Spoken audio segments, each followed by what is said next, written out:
সতী সে তো আমার ধন্য দেবী, ধন্য তুমি, ধন্য তোমার প্রেম। আমি ত্রিলোকের অধীশ্বর সত্য, কিন্তু আমার অধীশ্বরী তো তুমি। তবু জানি না এখনো কেন মাঝে মাঝে ভেসে ওঠে সেই দুঃস্বপ্নের ক্ষণ, সেই ক্ষণ যবে তুমি বিদায় চেয়েছিলে দক্ষ যজ্ঞে যাওয়ার অনুমতি চেয়ে।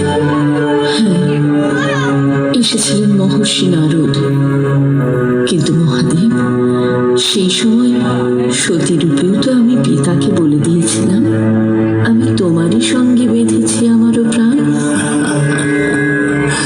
কিন্তু প্রজাপতি দক্ষ তো আমার পূজায় বিশ্বাস করতেন না, তিনি ছিলেন বিষ্ণুর উপাসক।